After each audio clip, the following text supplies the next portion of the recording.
I think the new DTIC is very important, and what they do. This has been one of the main obstacles to growth. We absolutely need to see some people who have been looting the state charged and go to jail if they're found guilty. And we need a very different attitude to how we're going to free things up in order to get more firms starting, more firms expanding, and more firms employing more and more young and older people. Well, that's where we have to leave it. Thanks so much for your time. Anne Bernstein, the Executive Director of the Centre for the Development of Enterprise. And that's all we have time for this afternoon. Thanks so much for being with us. We'll do it again tomorrow. It's just after 1. And here's Onde Lambana with your latest news.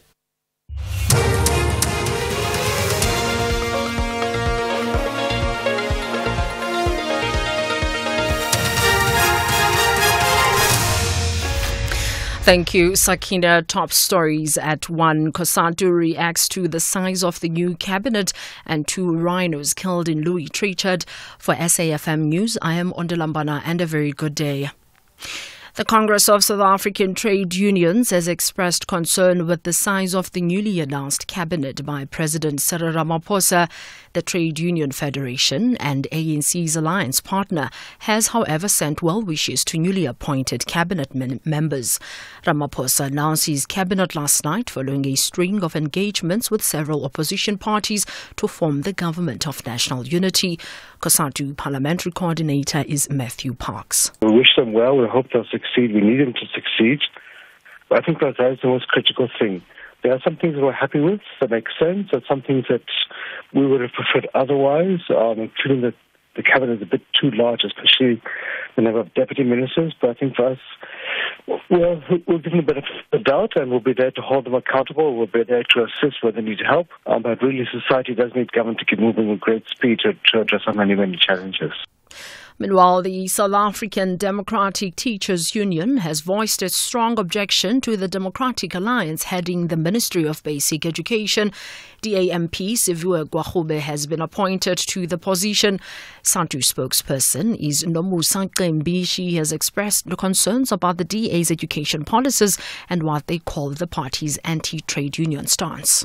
Historically, we've never been on good terms with the DA because the DA's policies have been anti-trade unions. For a long time, the DA, they do not believe that trade unions have the right to exist. They always make statements that for all the problems that are there in the education sector, they always put them on such stuff that they always accuse us of holding back the education in this country, of being in charge of education and of controlling the Department of Education and the ministers and all.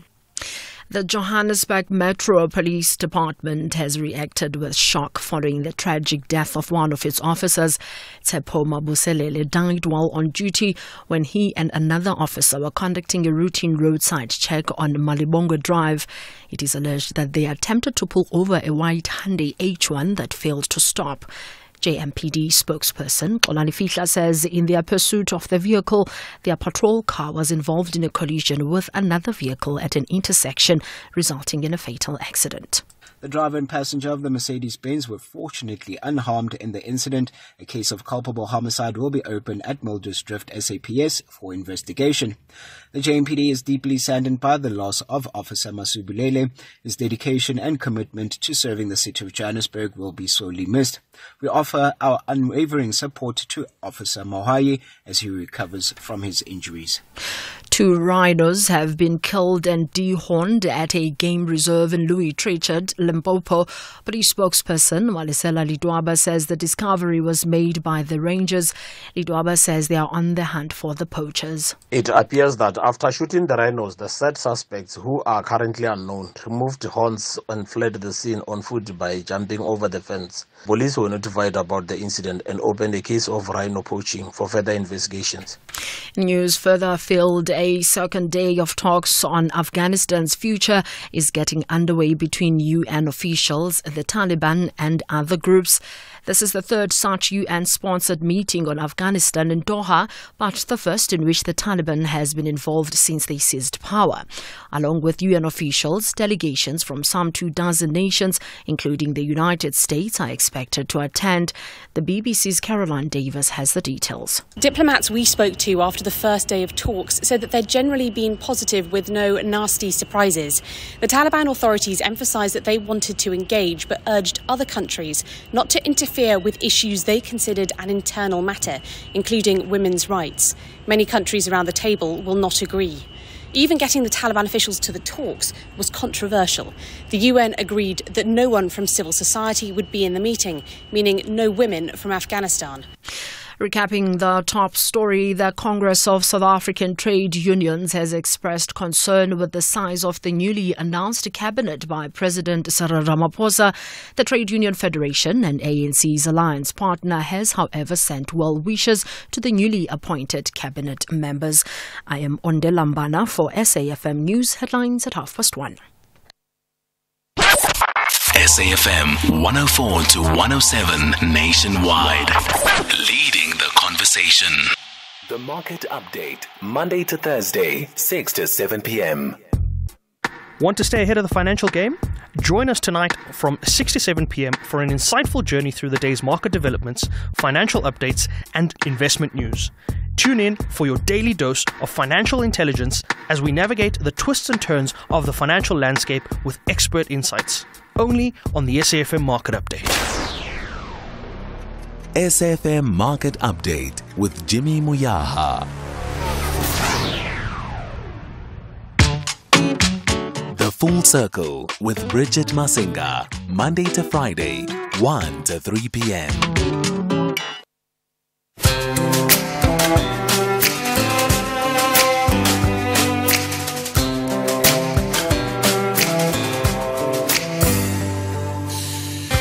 We don't even talk anymore, and we don't even know what we argue about. Don't even say I love you no more. Saying how we feel is no longer allowed. Some people work things out, and some just don't know how to change. Let's don't wait till the water runs dry. We might watch our whole lives pass us by. Let's don't wait till the water runs dry. We'll make the biggest mistake of our lives. Don't do it, baby.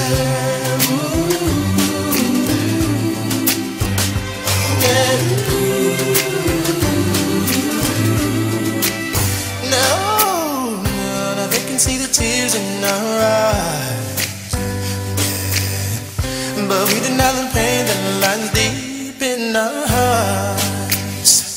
Or maybe that's a pain we can't hide, yeah. 'Cause everybody knows that we're both torn apart. Why do we hurt each other? Why do we push love away? Let's don't wait till the water runs dry.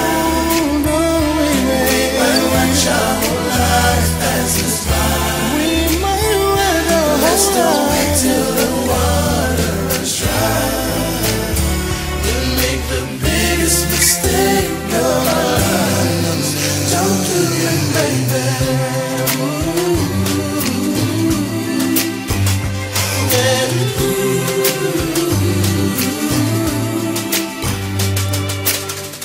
Some people will work things out, and some just don't know how to change. Let's don't wait till the water runs dry. No. We might watch our whole lives pass us by. Let's don't wait till the water runs dry. We'll make the biggest biggest mistake of our lives. Don't do it, baby.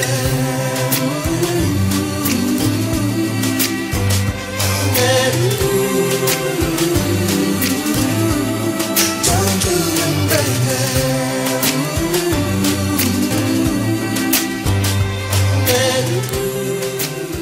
It is the incomparable Boyz II Men coming through with Water Runs Dry. That is how we kick off the show this afternoon. This, I think, is one of their more endeared bodies of work, one of their more, loved songs. There's just something beautiful about the vocal harmony within the song. But yet again, this group just had a way of putting together harmonies, right? Written and produced by Babyface, this one, and it came from their fourth studio album, which was simply titled 2, and it went on to reach number 2 in the US charts as well as in Canada. It's just gone 10 past 1 o'clock on this fine Monday afternoon. I hope that you've had a great weekend and you managed to sneak in some rest in between all of the anticipation of the announcement of the cabinet, and of course all the anxiety that brings with it. I hope that rest was right there at the top of your agenda. I know you've shared all of your views and perspectives in as far as that new cabinet construction is concerned, with Sakina and undoubtedly with Stephen as well earlier in the morning, as well as Kathy. And so we thought we'd shift gears just a little bit to give you a bit of a break from all the politics of the day. And we're looking at interesting topics today. We're discussing discipline knows no regret, the liberation in embracing pain. And we'll find out exactly what that entails. We'll also be looking at an entrepreneurship program for rural and township small businesses in the Western Cape. On the other side of 2 o'clock, how do you manage a toxic boss? How do you, as an employee, manage a toxic boss? And I wonder if you've ever had an experience where you've dealt with somebody who's in a position of authority, whether your boss, your line manager, your supervisor, who is really just toxic in their conduct, in their professionalism, in their demeanor, in the way they spoke to you, in the way they treated staff. I would love to hear some of your experiences around that. And of course, you can always give us a call on 086 000 2032 is the number that you can call us on, or 061 410 4107 is our WhatsApp line. And then I'll tell you more of what's coming up on the other side of 2 closer to that time. Our lines are open on 086 000 2032 and 061 410 4107 is our WhatsApp line. If you'd like to send through a WhatsApp voice note, you're more than welcome to do so. Let's take a quick pause and we'll be right back. The Full Circle with Bridget Masinga, Monday to Friday, 1 to 3 p.m. SAFM has signed a code of conduct that is enforced by the Broadcasting Complaints Commission of South Africa. Under the code, we are committed to giving news that is accurate, comment that is fair, and programming that is not harmful, does not amount to hate speech, or contain violence or explicit sex. If you think we are not living up to that code, then you can inform the Broadcasting Complaints Commission of South Africa. Direct any complaints in writing to the Broadcasting Complaints Commission of South Africa. PO Box 142365. Craig Hall 2024. Fax to 011-326-3198 or an email to bccsa@nabsa.co.za. For more information, please visit www.bccsa.co.za.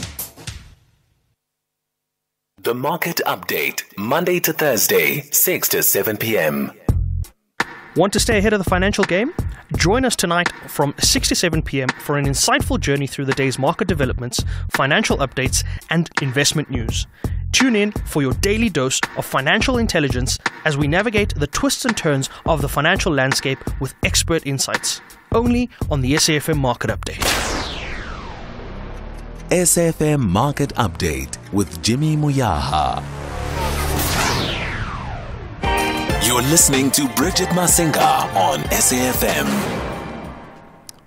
It is a brand new week, and I guess it's a week that could be filled with infinite possibilities if you just tap in and maximize on everything that lays ahead.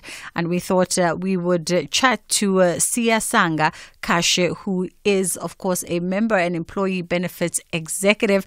And we're talking around discipline, knowing no regret, the liberation in embracing pain. Now, it should be an interesting concept, which we hope that Siyasanga will help us understand a little bit more the choices between the pain of discipline and the pain of regret. How are you doing this afternoon? I'm doing good. Good afternoon to you, Bridget, and good afternoon to the listeners as well. I'm doing well.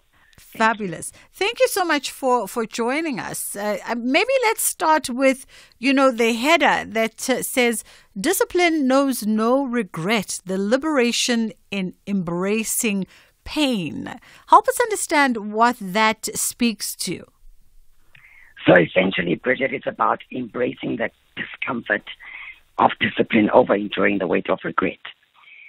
So if you look at what do I need to give up on, or what do I need to sacrifice, for a better ending or a, more, enjoyable future. We are faced with some of these decisions during our lifetime. And essentially it's about knowing that, I can endure some pain in order for me to, whether it's retirement or whether it's basically having a better future for oneself.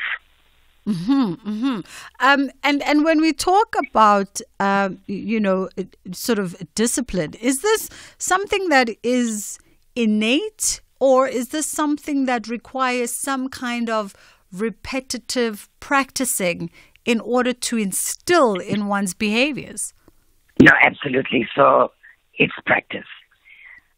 It's something that one needs to be intentional about. So, for example, if you going on a weight loss program, it can be difficult initially, but if you've got your target set out for you, it continues to be something that one needs to try and test all the time.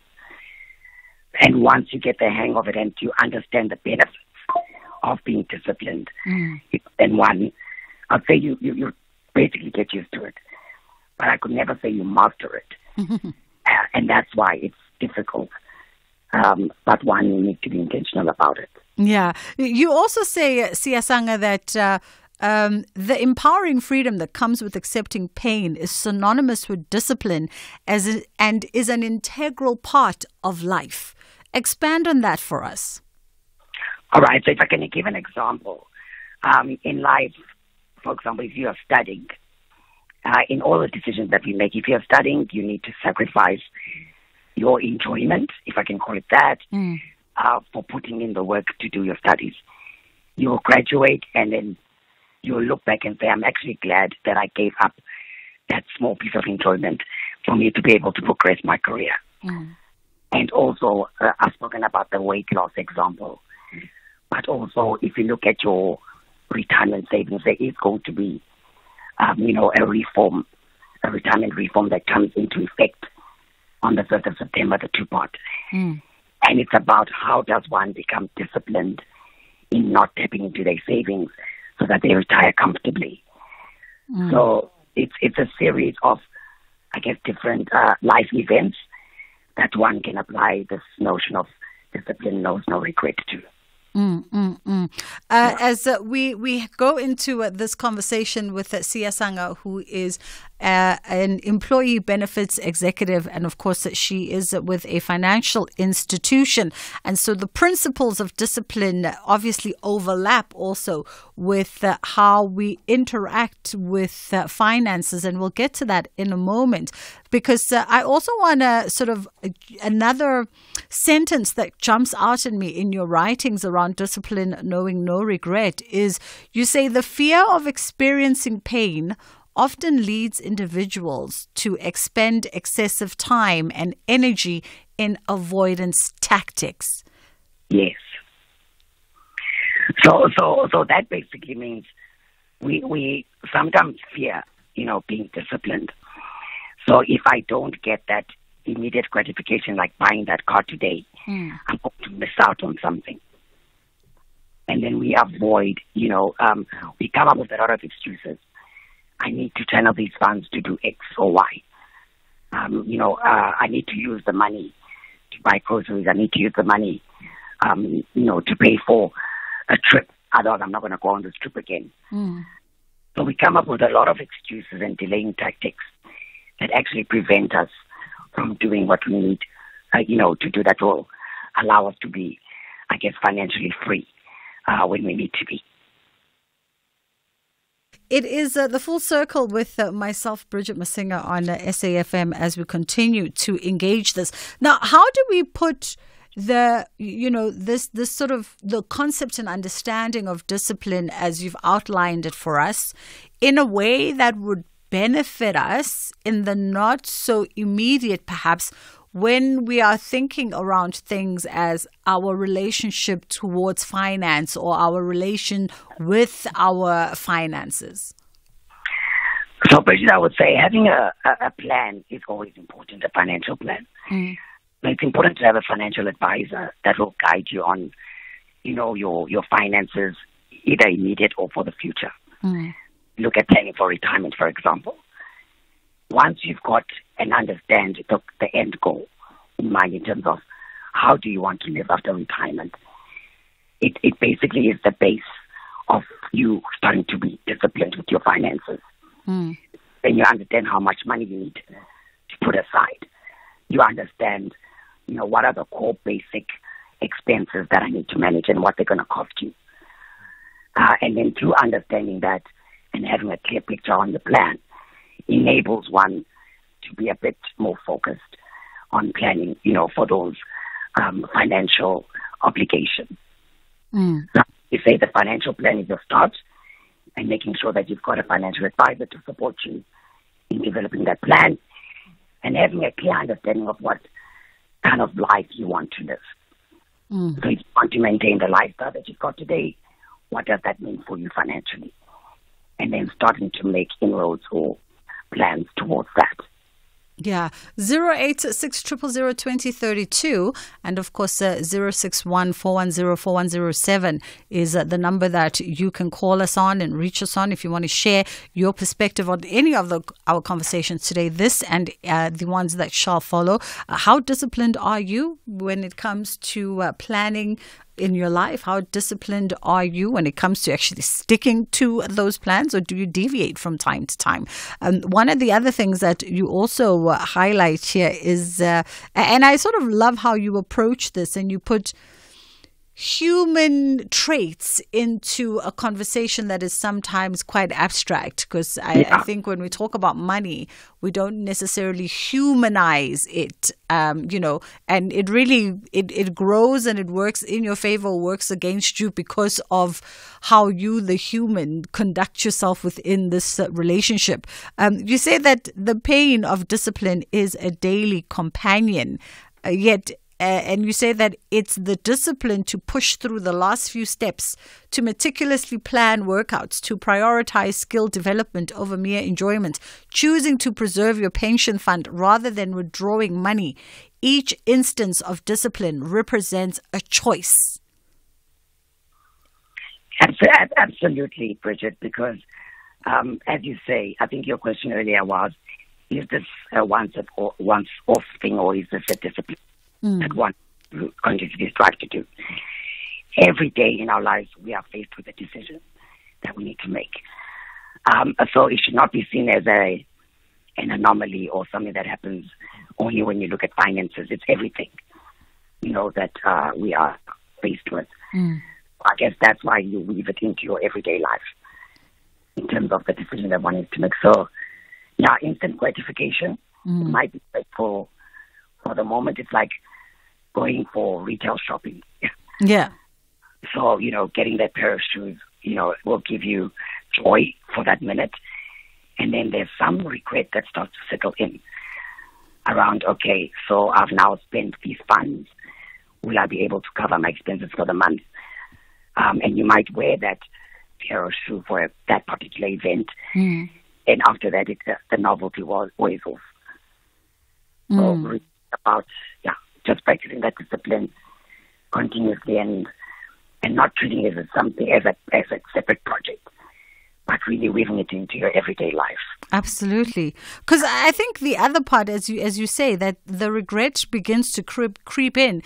We sometimes forget that every choice we make, financial and otherwise, that speaks to the advancement, development and prosperity of our lives, is a choice either for the good or for the bad. And if you make the wrong one, you have to live with how that interplays or how that reverberates with the next part of your life.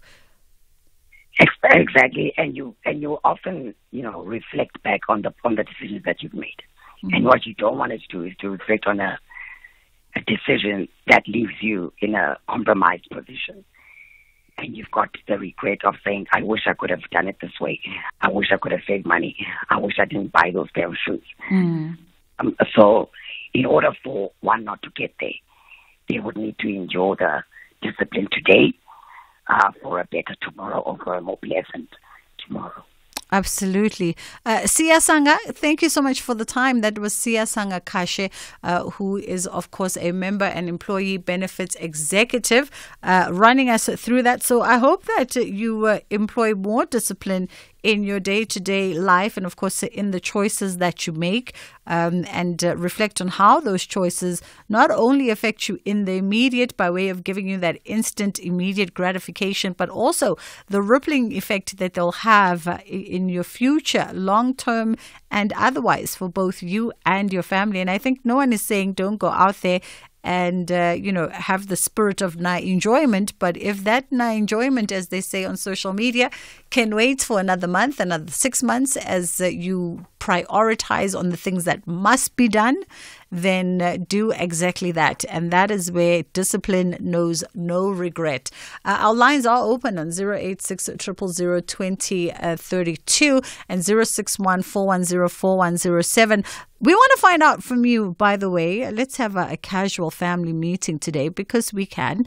They just tweeted this morning, or rather I saw the tweet via Business Explainer, saying Investec has set a minimum pay for its SA employees at $21,000 a month, becoming the latest company in the financial services sector to disclose its minimum pay. And of course, that created a whole lot of chatter underneath that respective post. People saying we need to see more corporate companies disclosing. We need to see more people in the financial institutions and sectors being transparent.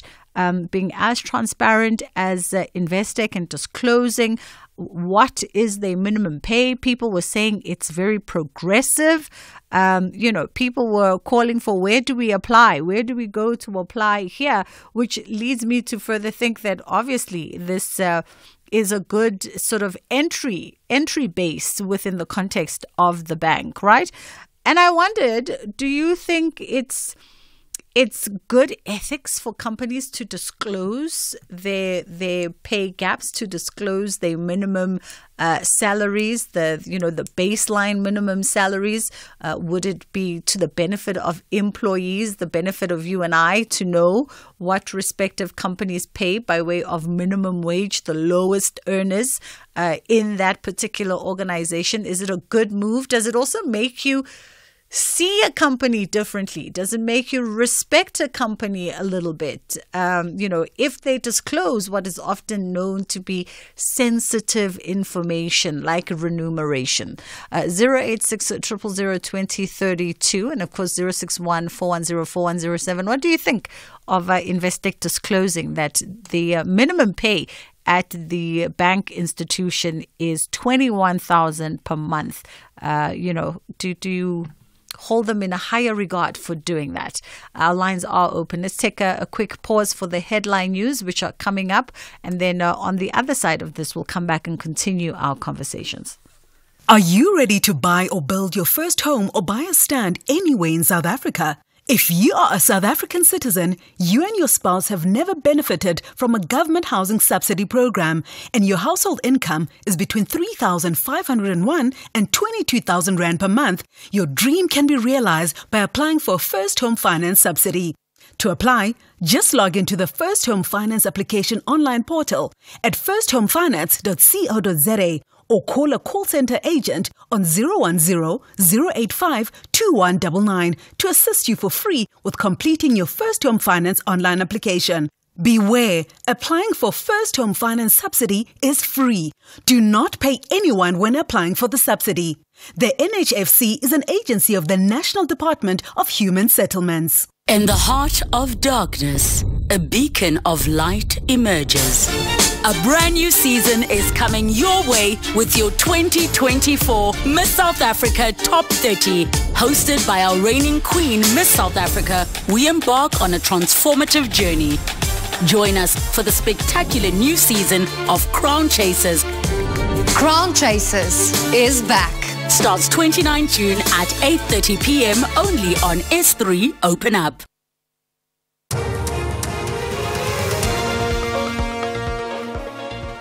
News headlines at 1:30 on SAFM. I am Onde Lambana and a very good day.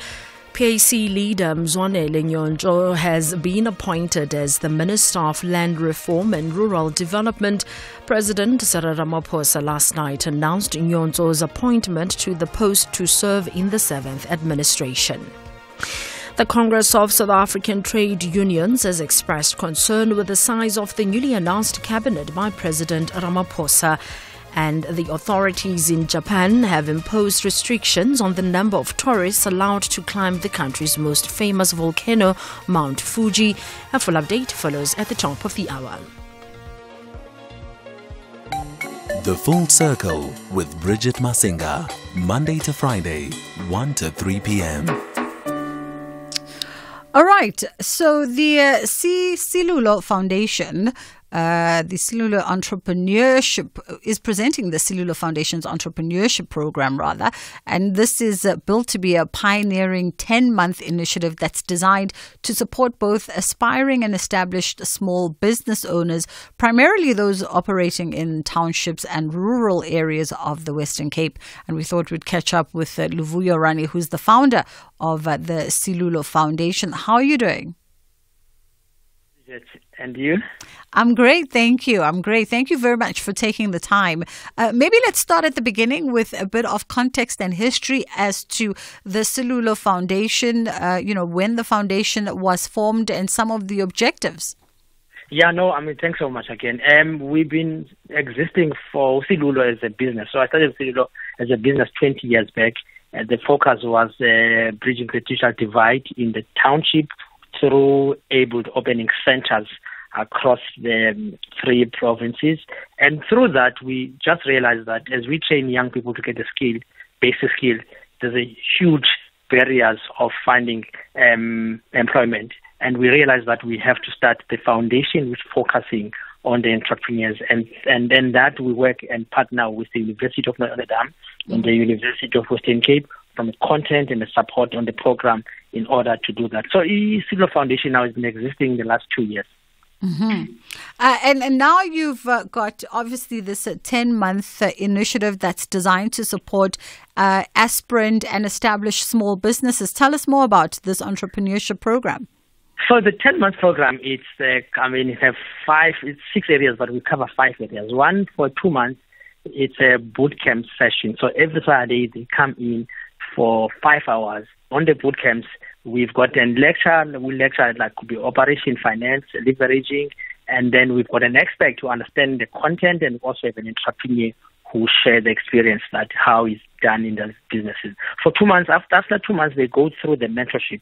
So we set up the forums, which they able to come in once a month for 2 hours.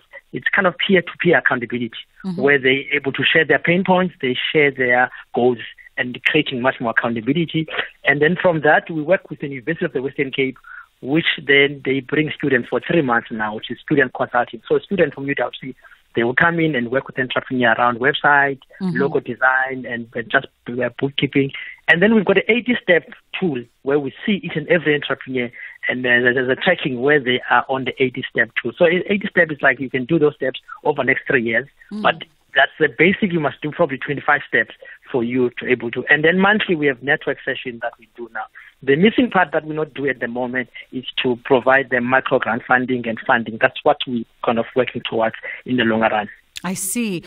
By way of the businesses that would be, I guess, for lack of a better word, eligible to take part in a program like this, you say aspirant as well as established small businesses. Is there any kind of criterion that they need to prove to you guys that maybe they've gotten from point A to point B and now they need, the skills in the program to help them get to the next level? Quite interesting. I mean, 30% of the businesses are idea stage. I mean, they start thinking about the business, and 70% are existing business that they want to kind of grow now. So some businesses, they come in without any idea. Like I remember Uzikona, when she came in, didn't have a business, but now she's kind of driving businesses. Also remember Ukuti, she was running a nail businesses and she was struggling in terms of the scaling of the businesses. Now the business is Umoketi was running horticulture business. So you've got different types of businesses that are coming in, well-established, startup, but because of the tracking on the 80 step, we know exactly the intervention that we're looking for each business. And I mean, I love the examples that you sort of bring to illustrate that, there was businesses at various levels, from ideation to some that were already established that were just trying to maybe tighten the bolts, and others that wanted to scale up, which speaks to that your program is fluid as much as it is tailored, but it is fluid to respond to a business at various levels with interventions. I think also something which is like the fluidity around that, for me, that excites me, I also learn. It's the one thing there are two things I learn. I mean, and when you work in the township, it's like the community. So that fluidity allows the community now to come together, work together. There was Unolu, she wanted to give up. She ran a spa, and then we came together as an entrepreneur, and we built up a spa. Which is now, I mean, this week, UPSA is also given a grant of 60,000 to build up the machine on the spa now. So it's kind of a community that you find the entrepreneur become vulnerable and say, I'm struggling and I cannot take it anymore and I want to go, I've got a skill, I want to go and work, but to find that community. And the second part that I also look, it's ecosystem. We can't do this work alone.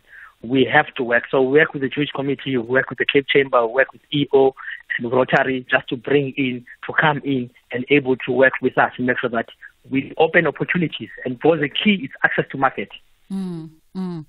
I know that you also, just a few short days ago, you actually celebrated the achievement of your last cohort of entrepreneurs that came out of the foundation. What has been some of the feedback that you've gotten from those who've been involved from this program prior? Yeah, so the event was so amazing. We had about 100 entrepreneurs that came in, and we were giving two entrepreneur grant of 18,000 each to buy the equipment that we received from Coca-Cola Foundation. We also awarded the entrepreneur the Michael Boyd awards that was coming from US as part of the partners through this program.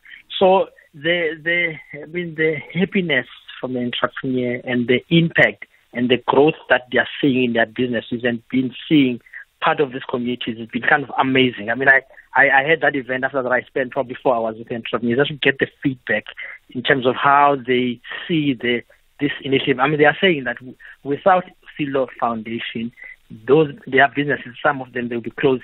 Some of them, they're still in the infancy thinking about making their business work.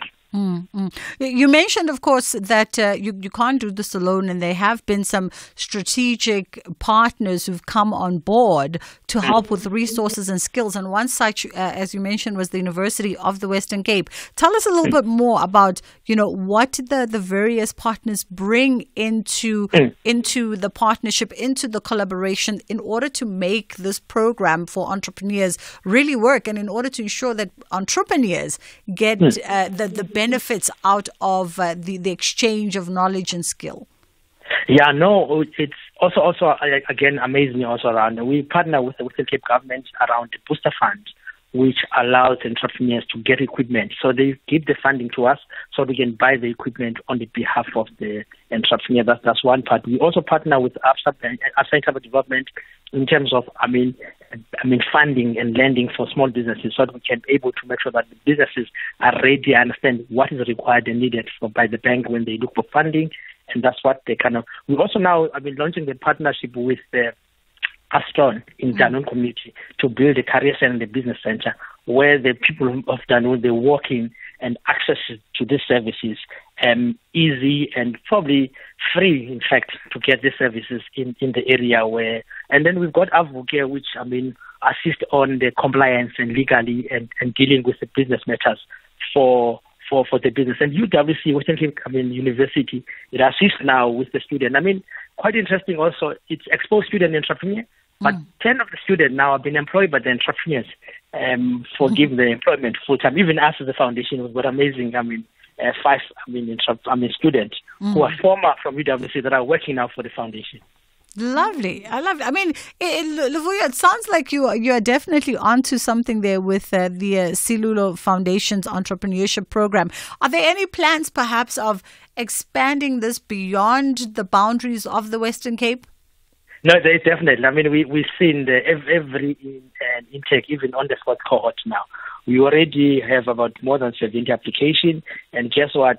50% are coming from Gauteng. And Eastern Cape, even so there's a huge pull-up demand to other provinces for us to go and open in that, and just like the last 2 years, it was just getting the model right, so that it can allow us to scale so well. To do it's the key on the scaling is to work with universities around student consulting and getting some partners now to fund the student, because the entrepreneur only pay 20%, the 80% paid by the corporate.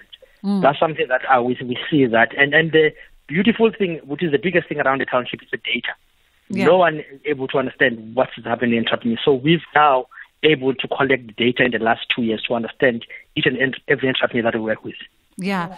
Speaking about getting the model right, has there been some form of feedback from the cohorts that have been involved in the program in as far as perhaps moving forward, these are some of the areas that we'd like a greater focus on, or these are some of the skills that we'd like more in-depth attention being paid to?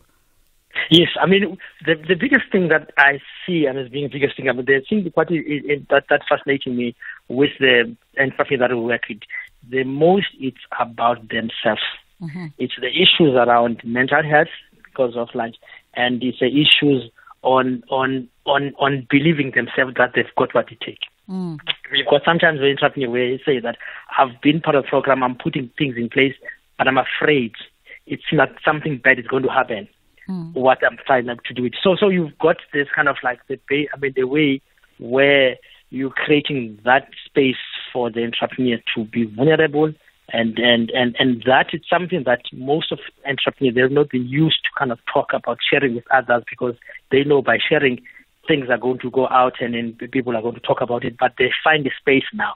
So those are feedback that we're receiving, that the space allows them to be themselves and grow from there. Yeah. Just as a final question, I'm presuming that the 2024 cohort is already closed for anyone that's listening? Yes, we closed for 2024, but we open now for 2025 now, because the next time we're going to do it in Danone only, but for opening up now we're going to go opening for next year.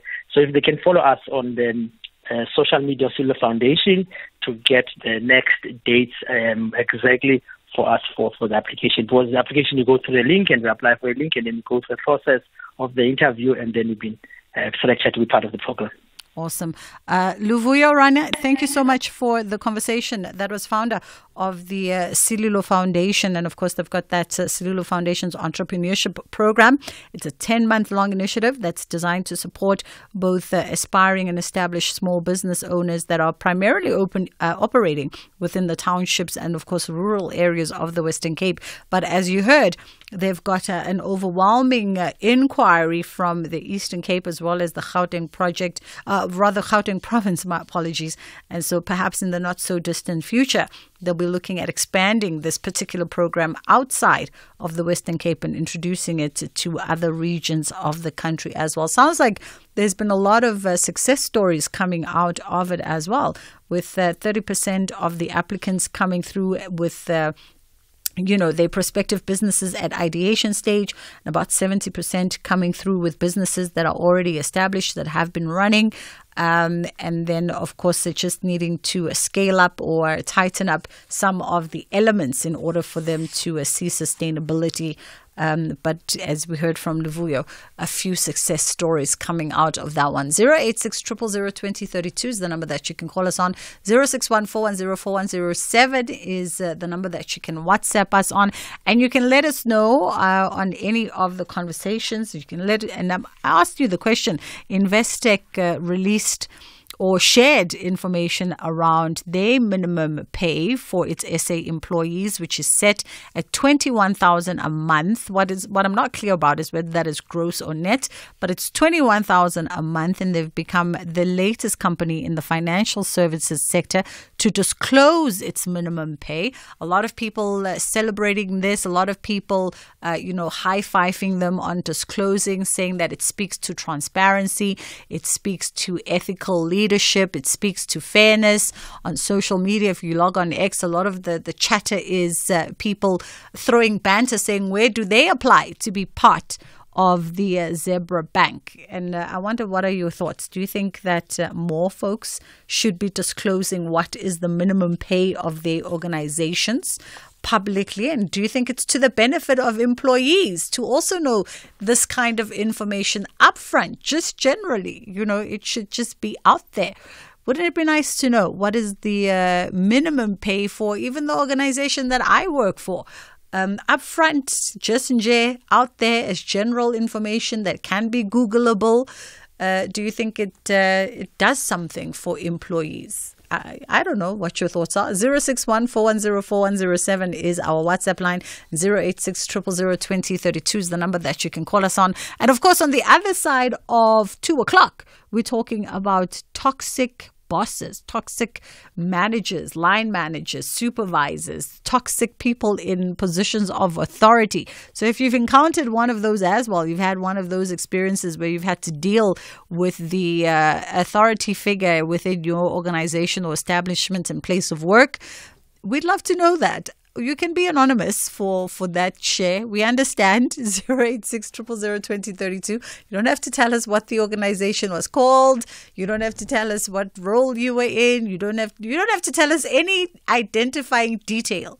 You can just share with us the generics of what was your situation and how you worked around it. If you found yourself, under the supervision or under the authority of a rather toxic manager or boss or whatever you want to call them. Let's go to WhatsApp, by the way.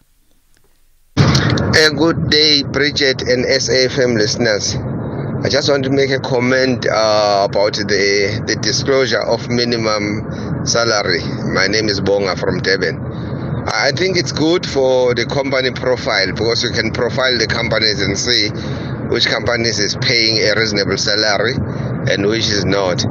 But on the other side, the person who receives that salary, who is going to be exposed to especially the relatives and the people that surrounds that person, they will be able to know. For instance, if you started Investec, they know upfront that your minimum pay will be 21,000. So they may come with their demands now, want that you to help them with this and that because they think you afford. So in that front, it won't be a good thing. But under normal circumstances, it's good to know how much each company is paying as a minimum wage. Thank you. I like the social dynamics around it, Bonga. So Bonga is saying, it's good for the company's profile. It's good for the company to be transparent around the minimum pay. What are they paying minimally? That's great. But he's saying from the social perspective of it, now suddenly everybody in your household is going to know exactly what you are getting paid when you work for a respective company. So you can't lie to us and say that you are getting 10,000 when you work for the Zebra Bank, because essentially they start at 21,000. Now we know. 086 000 2032 and 061 410 4107 is the WhatsApp line that you can send your thoughts on. That's all we're asking you today. What are your thoughts around the Zebra Bank? Disclosing that they pay minimum 21,000. That is their minimum pay. They shared these news just recently, or we came across it on respective business profiles on social media. and the minimum pay for their SA employees is set at $21,000 a month, and they've become the latest company in the financial services sector to disclose this minimum pay. Do you think it's a good thing or a bad thing for companies to make these kinds of disclosures? And then, of course, on the other side of two, we're looking at toxic bosses or toxic figures of authority. It's 10 to 2 o'clock. It's time for us to get into Kids Corner. SAFM 104 to 107 nationwide. Leading the conversation. This program is brought to you by SABC Education. Enriching minds, enriching lives.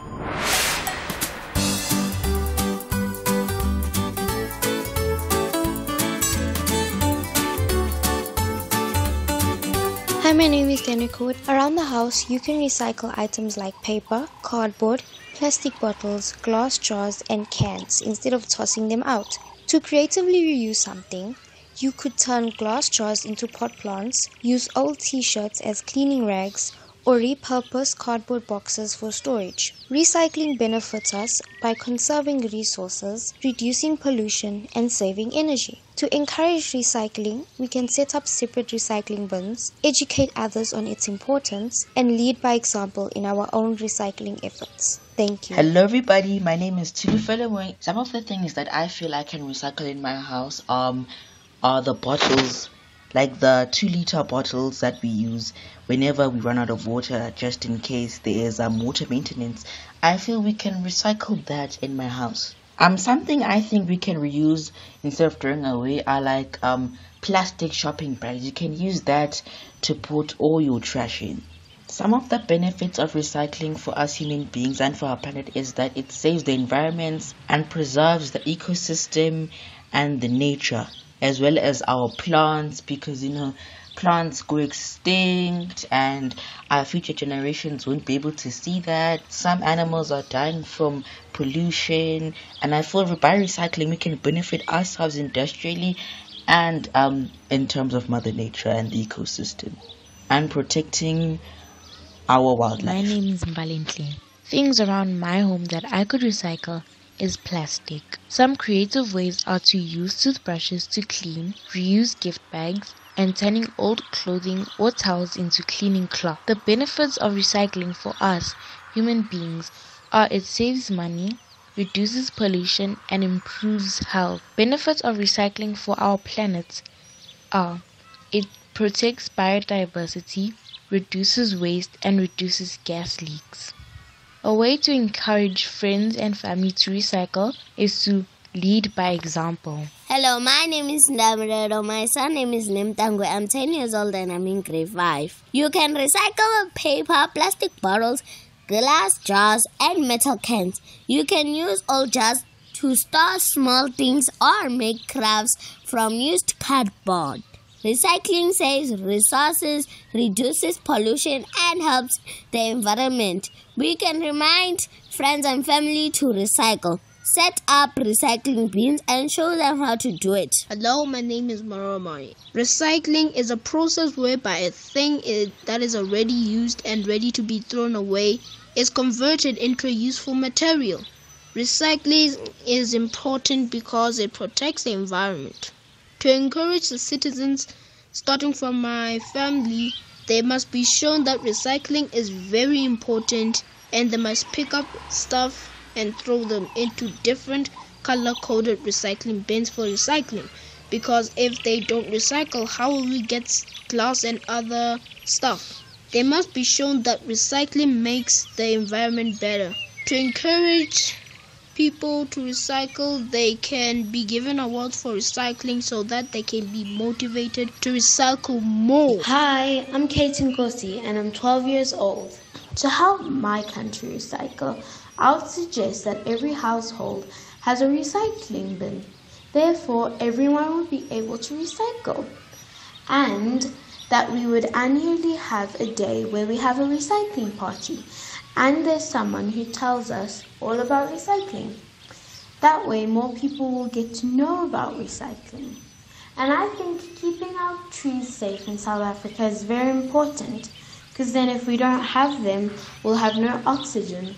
and oxygen is really important for Hello us. everyone, my name is Ashley Kabamba. I feel we could make it seem so fun and show people how ruining the environment can be unhealthy for the world by raising awareness. An innovative way for everyone to take part in order to save the environment can be by planting more trees and cleaning up any litter you see. It's important that we take part in saving the environment as children, because when we grow up, we can grow up with the world looking 10 times better and healthier than when we were children, all because we work together in saving the world.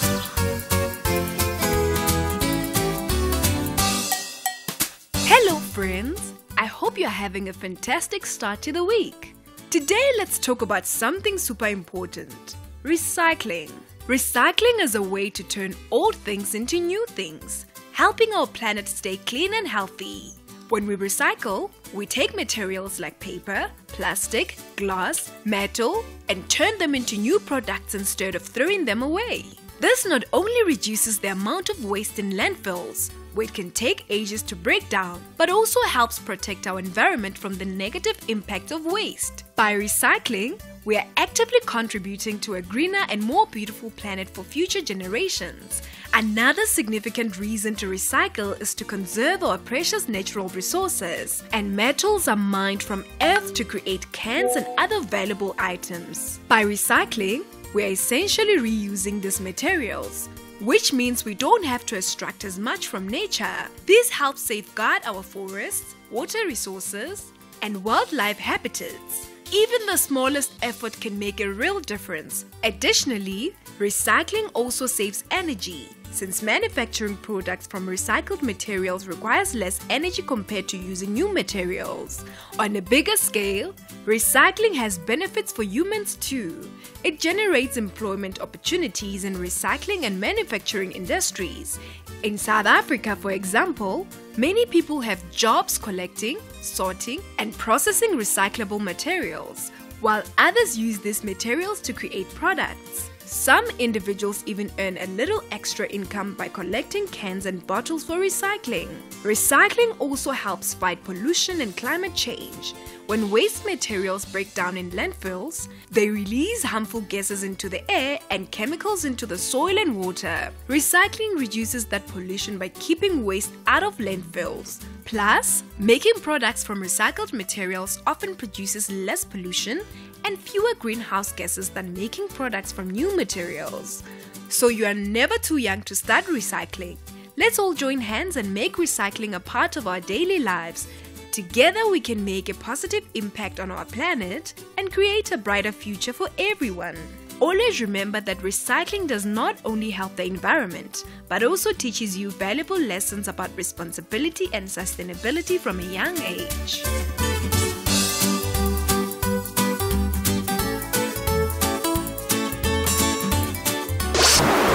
This program was brought to you by SABC Education. Enriching minds, enriching lives.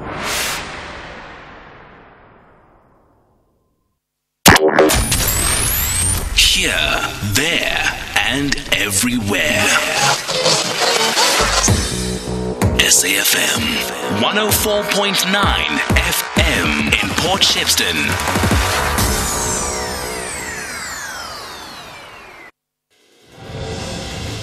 SAFM supports a litter-free South Africa. Play your part in keeping our surroundings and environment clean. SAFM, leading the conversation.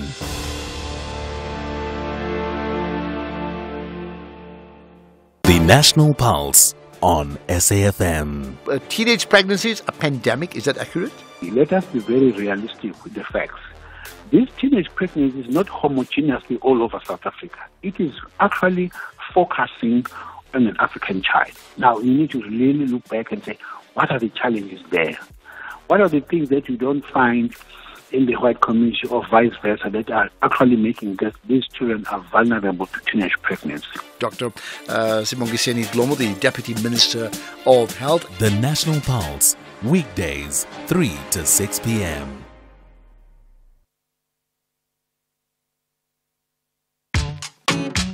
The Full Circle with Bridget Masinga, Monday to Friday, 1 to 3 p.m.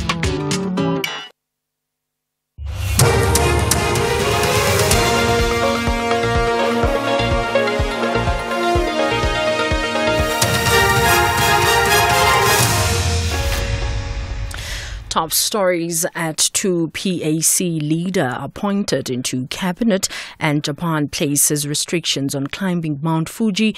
For SAFM News, I am Ondilambana, and a very good day. PAC leader Mzwanele Nyonzo has been appointed as the Minister of Land Reform and Rural Development. President Cyril Ramaphosa last night announced Nyonzo's appointment to the post to serve in the 7th administration. The PAC leader has been championing the expropriation of land to the country's black majority. The party joined the government of national unity, saying it would push for land reform. The president emphasized the importance of employing members of other parties to meaningful roles. We've had to ensure that all the parties are able to participate meaningfully in the national executive as well as in various parliamentary positions, and that they should represent the diversity of the people of South Africa properly. We have sought to ensure that the national executive is representative of the people of South Africa, giving due consideration to gender, to youth, demographics, as well as the regional distribution. We want South Africans to see themselves reflected not only in the composition of government, but also in the policies and the programs of our government. The Congress of South African Trade Unions has expressed concern with the size of the newly announced cabinet by President Cyril Ramaphosa. The Trade Union Federation and ANC's alliance partner has, however, sent well wishes to newly appointed cabinet members.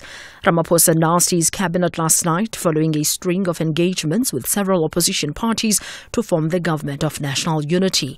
COSATU parliamentary coordinator is Matthew Parks. We wish them well. We hope they'll succeed. We need them to succeed. But I think that is the most critical thing. There are some things that we're happy with that make sense. There are some things that we would have preferred otherwise, including that the cabinet is a bit too large, especially the number of deputy ministers. But I think for us, we'll give them a bit of the doubt, and we'll be there to hold them accountable. We'll be there to assist where they need help. But really, society does need government to keep moving with great speed to address so many challenges. As Gauteng residents wait for the announcement of the new cabinet in the province, political commentator Sipho Siebe says the Premier is likely to form a government of provincial unity similar to President Cyril Ramaphosa's composition of the government of national unity. Ramaphosa announced his cabinet last night. Gauteng Premier Panyaza Lesufi is likely to name GPU Executive Council since the ANC did not acquire an outright majority in the province. Siebe says Lesufi is likely to follow the similar composition as Ramaphosa. The fact that the Panyaza Lesufi could not move ahead was more an indication of the challenges that the ANC was having with the DA at the national level. It's also about the reality on the ground. The ANC also in Gauteng did not do well, and it has to form partnership. And if the DA plays ball at the national level, then he can invite them, and they would then be a quibble around the positions. But he had to wait to be guided by the national development so that he creates a sense of durability. 2 rhinos have been killed and dehorned at a game reserve in Louis Trichardt, Limpopo. Police spokesperson Malisela Lidwaba says the discovery was made by rangers. Lidwaba says they are on the hunt for the poachers. It appears that after shooting the rhinos, the said suspects, who are currently unknown, removed horns and fled the scene on foot by jumping over the fence. Police were notified about the incident and opened a case of rhino poaching for further investigations. In international news, the authorities in Japan have imposed restrictions on the number of tourists allowed to climb the country's most famous volcano, Mount Fuji. Local authorities say a recent surge in inbound tourists to Japan has led to high levels of environmental harm and incidents of underprepared climbers needing rescue, prompting them to limit access. Over-tourism has also become a growing problem for other popular tourist destinations like Kyoto as foreign visitors flock to Japan, in part because of the weaker yen. The BBC's Celia Hatton has the details. Last year, more than 220,000 people scaled Mount Fuji between July and September. Officials are hoping to drastically reduce that number. They're frustrated by congested paths littered with piles of rubbish. Starting today, only 4,000 people a day will be permitted onto the Yoshida Trail, Mount Fuji's most popular path. And a gate halfway up will close after 4 p.m. It's aimed at turning away those who try to hike overnight to reach the peak at sunrise, the same group that often require the most emergency medical attention. Recapping the top story, PAC leader Mzwanele Nyonzo has been appointed as the Minister of Land Reform and Rural Development. President Cyril Ramaphosa last night announced Nyonzo's appointment to the post to serve in the 7th administration. I am Onde Lambana for SAFM News, headlines at 2:30. Here, there, and everywhere. SAFM 104.3 FM in Rustenburg. The reality is that 90% of South Africans don't save enough for retirement. This National Savings Month, why not be part of the 10% who do? Choose an interest rate of up to 12.6% after 60 months with the Nedbank Electronic Optimum Plus account. Anyone over 55 can open theirs via the Nedbank Money app in less than 2 minutes. Join the bank that's best for your savings goals. See money differently. Nedbank. We're a licensed FSP and registered credit provider. T's and C's apply. In the heart of darkness, a beacon of light emerges. A brand new season is coming your way with your 2024 Miss South Africa Top 30. Hosted by our reigning queen, Miss South Africa, we embark on a transformative journey. Join us for the spectacular new season of Crown Chasers. Crown Chasers is back. Starts 29 June at 8:30 p.m. only on S3 Open Up. The Full Circle with Bridget Masinga, Monday to Friday, 1 to 3 p.m.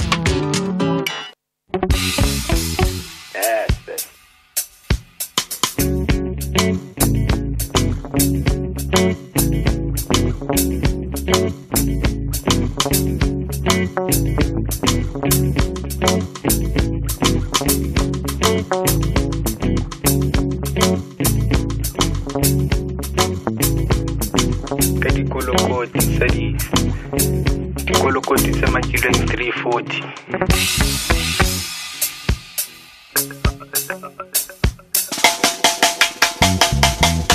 Yo, give out. I think the cost at 340.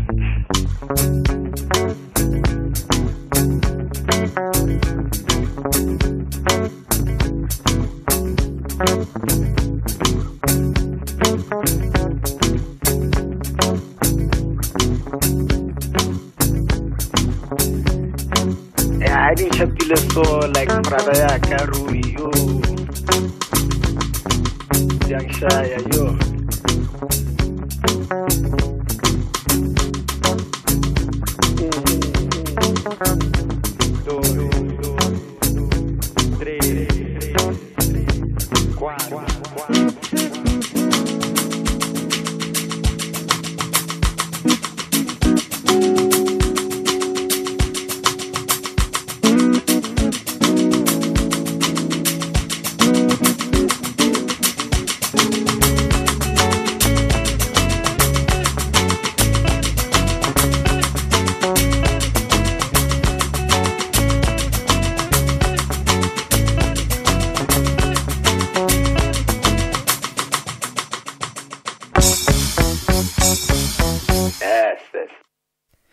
It is 340 mil coming through with Shotgun, and of course originating from Mozambique in Maputo and spending some time in Johannesburg at one point. They actually collaborated with Tumi from The Volume on a project. I think it was a full-length project even, or a couple of singles, and helping them sort of bridge between various generations and, of course, genres, more importantly. They do some really incredible work, and their music kind of includes elements of dub, of jazz, of Afro jazz, as well as a lot of raga that's infused onto there. That's 340mm with Shotgun. That is how we kick off the second hour of the show. It's just gone 10 past 2 o'clock according to my watch, and we're talking around toxic bosses, toxic leaders, and how employees can manage toxic bosses. I'm sure a lot of people know that feeling, sort of the dread in the morning before your alarm rings. And it's not necessarily attributed to the workload or the commute and the traffic that you have to deal with, but it's just the thought of you having to face your boss or having to face your line manager, your supervisor, the person in a position of authority that you answer to or you're answerable to in the workplace. And it can contribute quite negatively, right, and quite significantly to the workplace dynamics. And so we thought we'd have this conversation with Dr. Linda Meyer, who's a leadership and business expert, and would invite you onto our discussion, and perhaps you can share some of your more personal but professional encounters with toxic bosses or toxic managers, and how you dealt with those situations within your respective workspace. Or perhaps you are currently experiencing toxicity in this professional dynamic and you're wondering, how do you navigate your way around it? 086 000 2032 is the number that you can call us on, and 061 410 4107 is our WhatsApp line if you'd like to send through a WhatsApp voice note. Let's welcome Dr. Linda Meyer. How are you doing this afternoon? Well, Bridget, how are you? I'm great, thank you. It's an interesting dynamic, as you write, because it is a professional relationship, and so it does create, some nuanced variables as to how one deals with toxicity from a figure of authority or someone who is in a position of management. Absolutely. So, it is not inconceivable that an employee expects to go to work and that they're in a safe environment and that they have somebody that is there to mentor and guide them in the workplace. And when this relationship then becomes toxic, or what we call a workplace dissonance arises, this negative impact negatively affects the employee. It affects their mental health. It also impacts on their productivity, and very much so starts impacting on the company performance. And how does one then, Dr. Meyer, how does one, maybe before we get to dealing with the toxicity, but how do you concretely identify that, wait, no, this relationship, this professional relationship with the person of authority is leaning towards a toxic relationship? Because there are those who almost want to brush it off as, my boss is I just have a horrible boss. Or, my boss is just not understanding or not bending, but there must be a line where you go, this is beyond just a boss being a boss. Absolutely. So you need to obviously reflect and see whether your boss is toxic, and there are different ways in which this manifests itself. The first thing is around micromanagement. So where a boss is constantly looking over your shoulder, they're constantly harassing you with emails, they can't give you a task and leave you to do the task. Every 10 or 15 minutes or half an hour, they're emailing you, checking up on you, and you start questioning your own competence. Another way is obviously the absentee leader, the person who gives you no guidance, is just missing in action. And you can't turn to that person for mentorship. You can't turn to them for guidance. And they certainly, just don't care. It appears that they just don't care.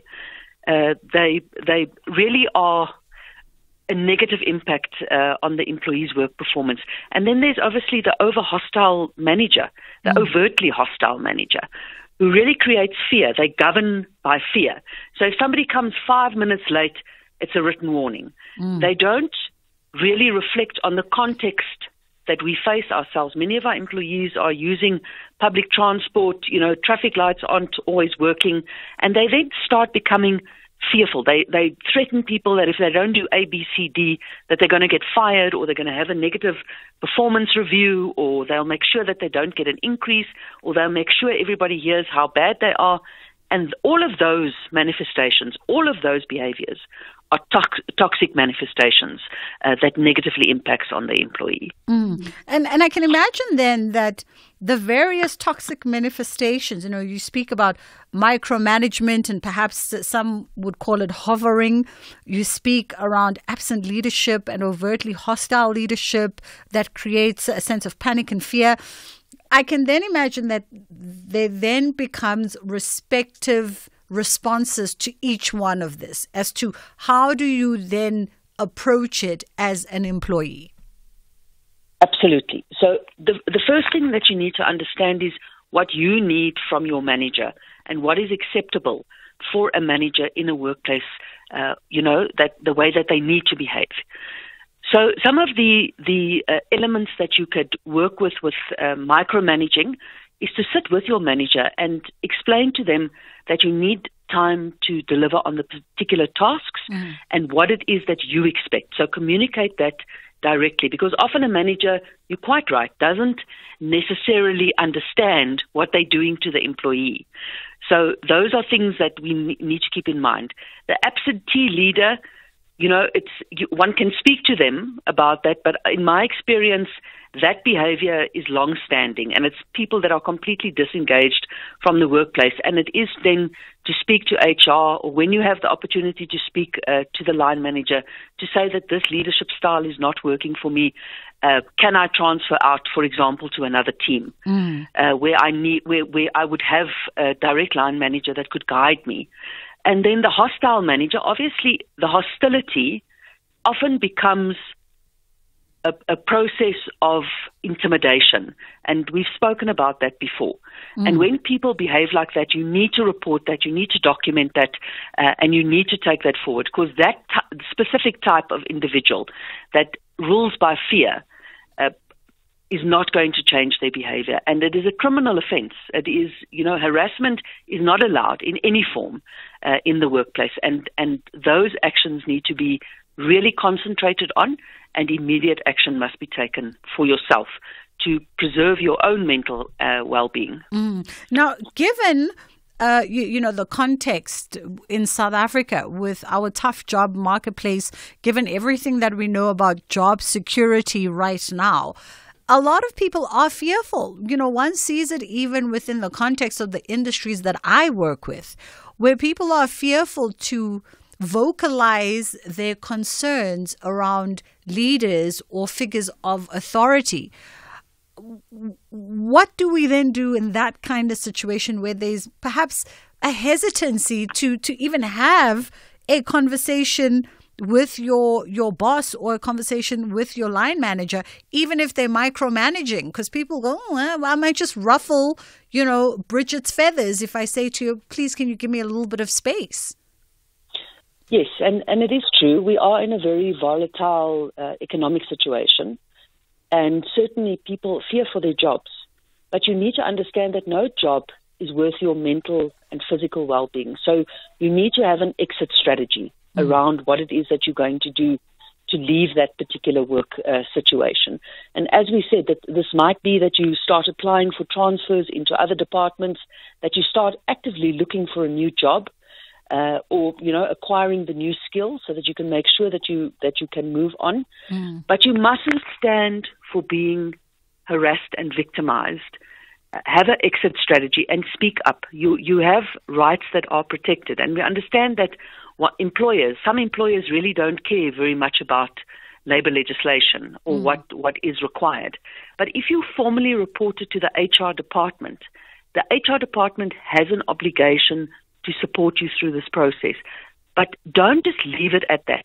If you know that you're unhappy in this workplace and that you don't want to be there, have an active strategy so that you can move on from that particular juncture of your life. Dr. Linda, I also want to rope in our listeners here. 086 000 2032, 061 410 4107 is our WhatsApp line. Let's go to WhatsApp.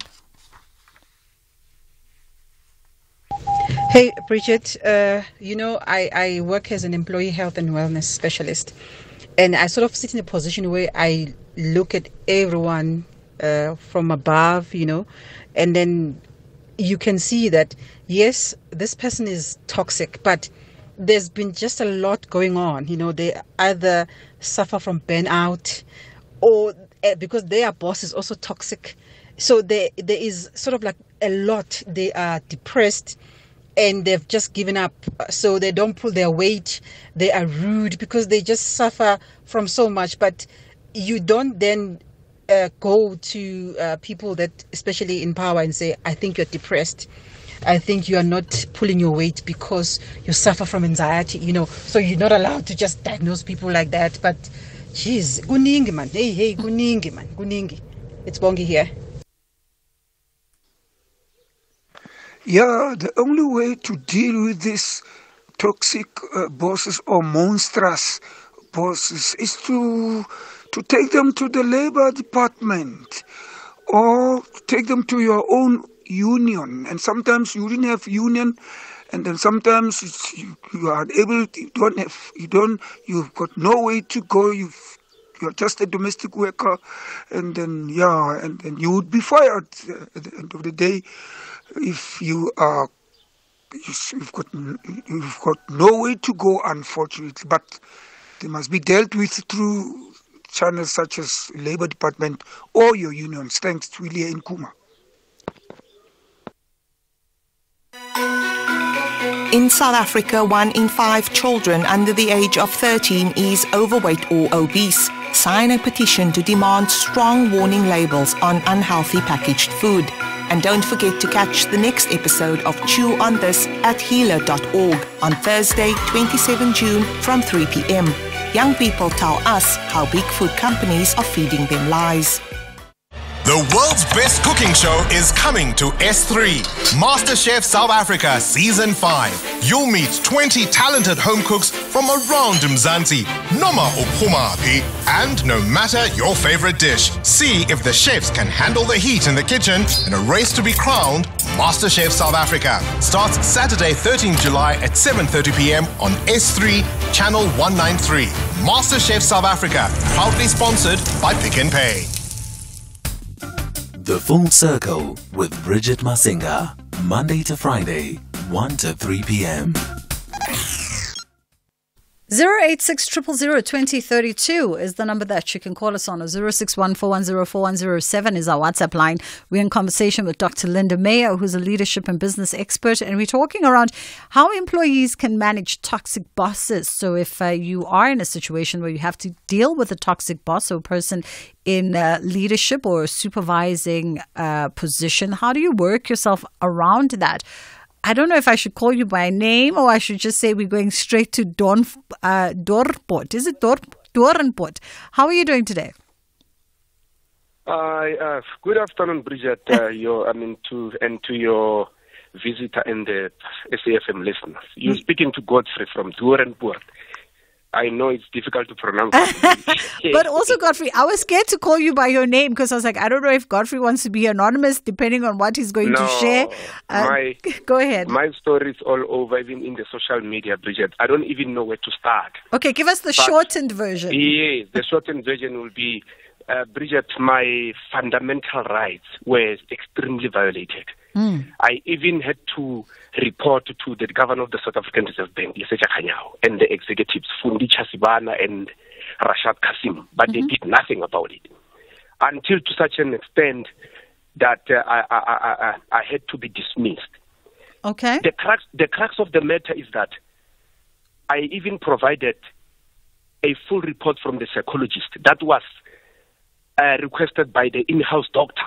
So he even went to violate the medical code ethics. Because remember, in the medical code ethics, it's very clear that a doctor has to act in the best interest of the patient. But the doctor even went to the extent of going to the arbitration to discredit the a report that he requested from the psychologist. It's a lot. Really, it's a lot. Askies.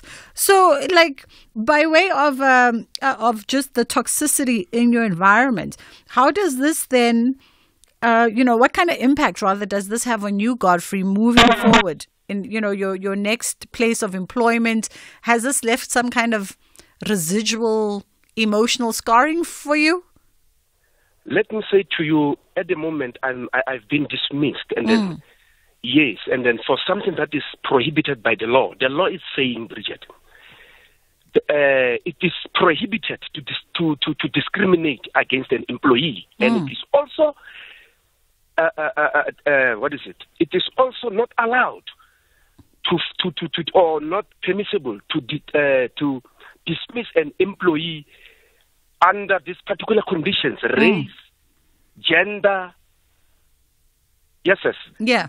Disability, you know what I'm talking about. You can go and check Section 187 of the Labour Relations Act. Yeah. Subsection 1F. You will see. It's not permissible by law, but Askies Godfrey out in, did he say Doornpoort? I think that's what he said. 086 000 2032 0614104107. We're talking around toxicity. Dr. Linda, you also talk about, which is what I was trying to gauge from Godfrey, I think, because it's a long tail and we would have needed to understand it from the beginning in order to understand. But you can hear the emotion and the passion coming from him. You say that, these kind of toxic behaviors from bosses can actually leave long-lasting scars on employees and affect them professionally in a professional growth sense as well as their personal well-being. Expand to us how so, because some people might say, yeah, but you just leave that workplace, you leave that toxicity behind, you leave that boss behind and you move on to greener pastures. Yes, Bridget. So the important thing is that when somebody is subjected to any sort of abuse, it is, something that they carry with them for the rest of their lives. Research indicates to us that when people experience stress in this manner of toxic bosses, they are more likely to experience stress-related health issues, including anxiety and depression and cardiovascular problems, which also could manifest itself as PTSD, post-traumatic stress disorder. And this would go along with them as they go further with their careers, because they will see that these particular impacts, this negative impacts, where their mentors really have turned into tormentors in the workplace, this toxicity then carries them forward, and they then have a psychological framing of what they're going to expect and what their triggers are in the workplace. So it really has a very detrimental and negative effect, both psychologically but also physically on employees. Yeah. And in fact, having to deal with, we know what toxicity does within the context of personal relationships. And I guess the same, dynamics are there in professional relationships. If you have a toxic boss or a toxic manager, it can erode some of your self-esteem and create a sense of hopelessness. Because I'm thinking, if, for instance, you have a hovering manager, someone who's micromanaging and hovering all over, you kind of become unsure of yourself, unsure of your skills, unsure of your ability to make decisions. And that's not a good place to be. Not at all. So this self-doubt is exactly what manifests itself. Because this person starts breaking down your own security around who you are. You start questioning yourself, your professionalism, whether you're doing something wrong. And this really is just reverse manifestation of abuse. So be mindful that these people break down. That's their modus operandi, to break employees' morale down, to make sure that the employees become subservient to them. And they do. They feel despondent. They can't sleep. All of those manifestations then become a reality for that employee. Yeah. Anonymous in KZN, I want to jump to you quickly before we get to the headline news. How are you? Good afternoon. Good. Go ahead, Bud. Hey, I've been bullied by officials. I work as a security. Yeah, these people, they bullish me. They're working by money, you see. if they're working by money, there is a bosses behind who will said to them they may push me around so that I can leave the job. As for now, they still bullshit.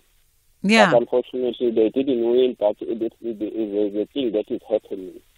Yeah, so you're feeling bullied and being pushed around. Yeah, they send that these people, the para people. I got you. No, I got the essence, brother. I got the essence. He's feeling bullied and being pushed around by people who are in authority at his job, and he's in security. He says it's approaching 2:30. We'll continue on the other side of this. 086 000 2032 is the number that you can call us on, or 061 410 4107 is our WhatsApp line if you'd like to send through a WhatsApp voice note. If you are in a position currently where you are with a boss or a person of authority, a manager who's really making your workplace uncomfortable for you for a whole host of reasons, whether it's you being bullied by anonymous, whether they are micromanaging and hovering over you, or perhaps they're just overtly hostile and creating an uncomfortable situation. We'd love to hear from you. And of course, you can always remain anonymous. You don't have to tell us your name. You don't have to tell us the organization. You can just share with us your experience and how you dealt with it or how you are currently dealing with it. Let's get to the headline news with Ondela.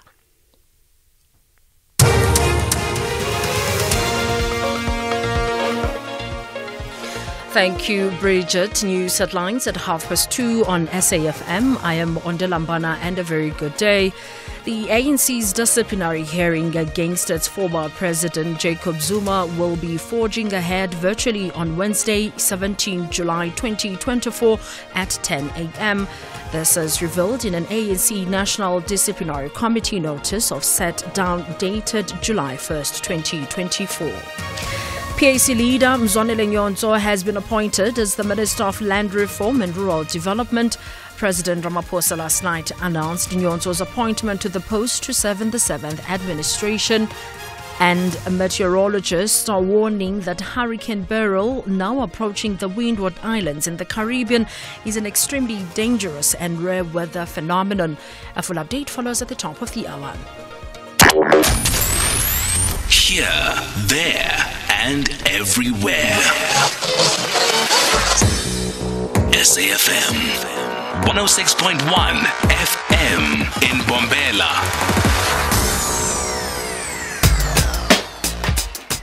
Bridget Masinga on SAFM. So we're talking around toxicity in the workplace, specific to your relationship with your boss, your manager, your supervisor, or the person in a leadership position or position of authority.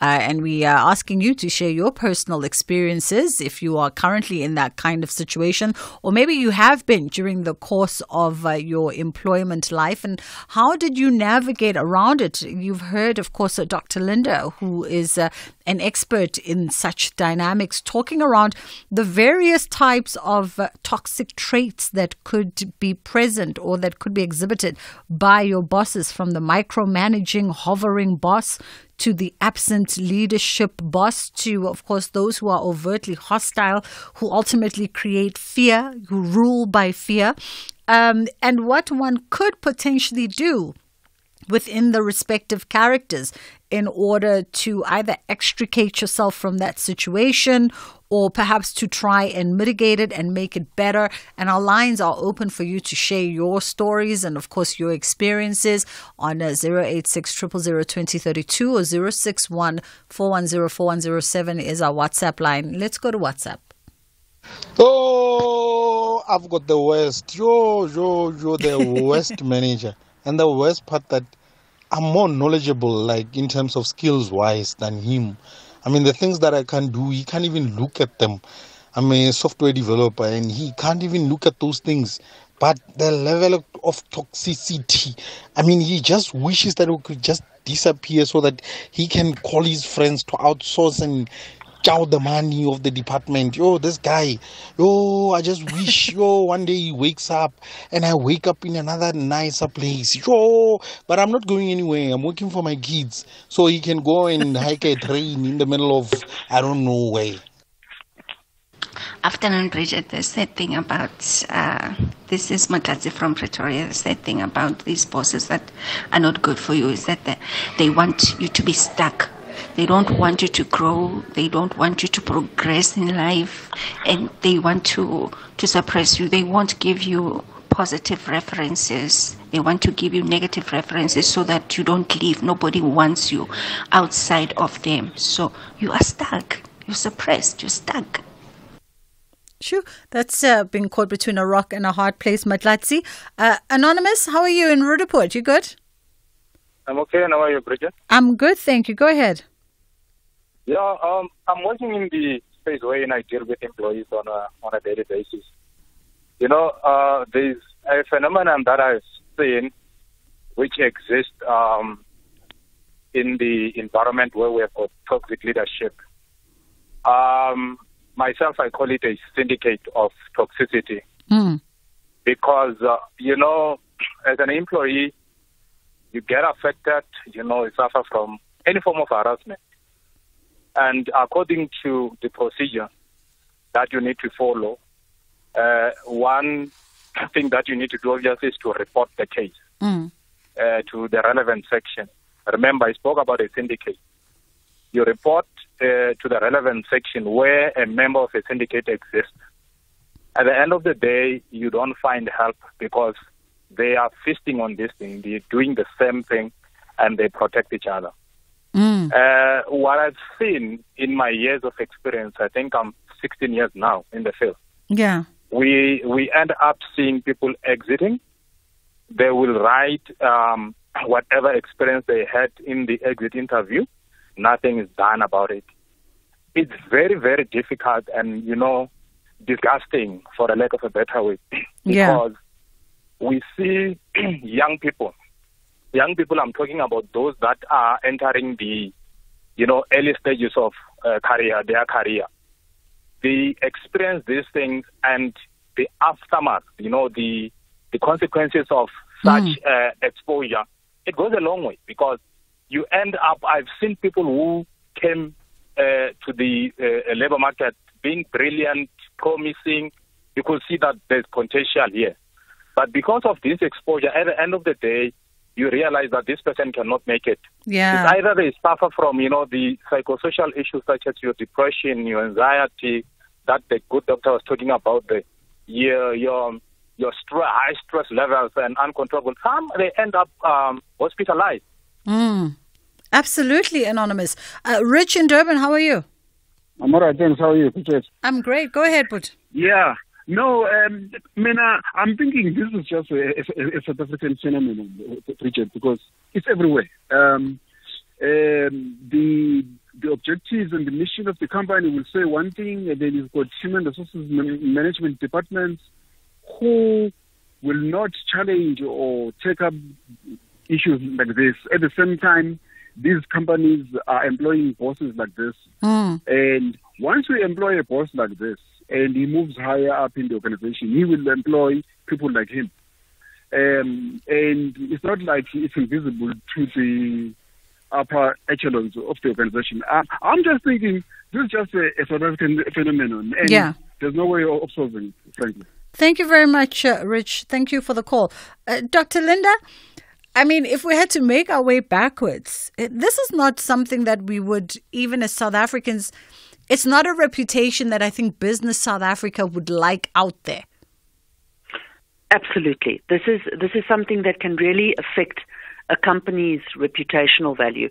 And you'll see that organizations that are larger will have much better systems in place because they understand the consequences of this.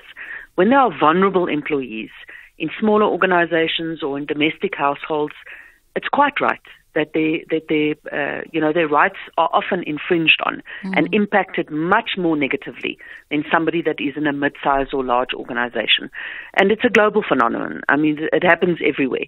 But what we need to understand with vulnerable employees, and I think that, you know, one of the callers gave good advice, is go to the CCMA, go to the Department of Labor, but you must understand, obviously, that employer, the hostility in the workplace is going to be very different once they recognize that. But if you want to stand up for your rights, if you want some sort of financial compensation, you have to go that route, because you can't stay in that environment. It will eat you up emotionally.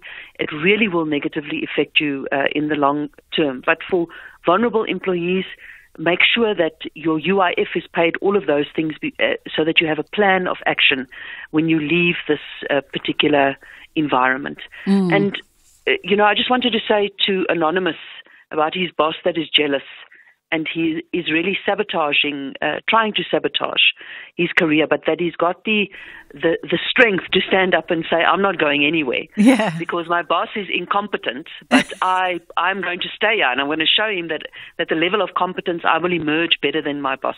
Not everybody has got that strength, but kudos to him for having that immense strength within himself to stand up for himself and represent himself in the workplace. And then obviously the issue around, Bridget, if you don't mind, the caller that spoke about negative references. Yes, Mutlatsi, yes. Yes. Just please reflect on when employers do that. They crack you down, they make you believe that you are not good enough and that they will give you poor references. Don't let that stop you from applying for other positions. And speak to the labor recruitment agent. Obviously, the higher up we go, the more senior these labor brokers, labor recruitment consultants, talent consultants, you can explain these things to them, and they can explain that to the workplace. I had an employee that was dismissed from a previous employer, but they were very forthright. They showed all of the information to us up front, and we still made the selection to employ that particular employee, because you can understand there's a rational reason why that person was being harassed in their previous workplace. So just be mindful of those things, and don't always think that because they're breaking you down that there's no way out. Try. Get the strength to try to get out. It's the only way that you're going to change your living environment. Otherwise, you are going to be a sad, depressed, very unhealthy and unhappy individual. Absolutely. Dr. Linda Meyer, thank you so much. As always, great advice coming from you. And Dr. Linda is a leadership and business expert. And I think, Mutlatsi, to the point, as Doctor was saying, no one wants to feel, and you used the words that they ultimately hold you hostage. No one wants to feel like you're being held hostage in a workplace, like you can't move forward, you can't get out, you can't stay, you want to leave, but you have that is not a good place to be in. So I hope if anybody is finding themselves in that kind of dynamic, as you heard Dr. Linda saying, try to fight for your own freedom and your own happiness, whether you are fighting to stay or fighting to leave. But don't just throw in the towel and accept it as business as usual. It's just gone 22 at 3 o'clock. Let's have a quick pause here, and then we'll come back and find out what's coming up on the National Pulse before we wrap things up. The world's best cooking show is coming to S3. MasterChef South Africa Season 5. You'll meet 20 talented home cooks from around Mzansi, Noma Uphumapi, and no matter your favorite dish. See if the chefs can handle the heat in the kitchen in a race to be crowned MasterChef South Africa. Starts Saturday 13 July at 7:30 p.m. on S3 Channel 193. MasterChef South Africa, proudly sponsored by Pick n Pay. The Full Circle with Bridget Masinga, Monday to Friday, 1 to 3 p.m. Me, I like to paint you a picture, right? Because everybody has their way of doing things. So for as long as Ashraf has been here, I know him to come in and he stands up and he does his thing. Today he's seated. How are you? Because that's a cabinet position. So I'm very well, thank you. I'm sure that's going to be hot on the agenda. Well, honestly, that's really, what we've decided is probably have 3 or 4 different analysis from different people. Yeah. Political reporters in the main providing different perspectives, as they obviously need to be doing. But there's also analysis from business, as well as the African Transformation Party, as well as the SACP. So, predictably, if you ask me what's the mood of the National Pulse, it just has to be. Yeah. We finally have a government. We finally have an executive that runs the country. Right. Yeah. And still, not everyone is happy. People are not happy about the size size of the cabinet. People are not happy about some of the shifts that have been made there. A lot of people saying, for instance, Bantu Holomisa being deputized as Mayor Angie Mutsega's deputy. I don't know how. Let me be cynical. I don't know how long he can remain deputy. I'm not suggesting anything, but I'm also watching. Yeah. I get you. What else is coming up? Well, I mean, really, that's the main thing. I mean, beyond that, I mean, there are a couple other things that we'll talk about, including some new app that South African app that's meant to compete with the best social media apps of the world, called Just Trending, and we'll talk about that. But really, beyond that, to be very honest with you, there can't be much more than that. Of course, so yes. That's what it is. Yeah. Yeah. Well, listen, it's going to be very interesting. It's been so far this morning, it's been interesting to hear everybody weigh in, and I think hot on the agenda is this. Oh, wait, so all of you are now okay with this bloated cabinet, but you ran on the ticket of we need to trim down the cabinet. Yeah. But I thought what was said before by some of them, and I think it's true because many of the parties have all said they don't know. Once they've agreed on the broad principle, they don't know. So I think the parties knew yesterday, before the announcement, how many how many positions they will get. They knew that. So the DA would have known they're going to get 6 positions. But what they didn't know is which positions. So that they didn't know. And most of the other parties too.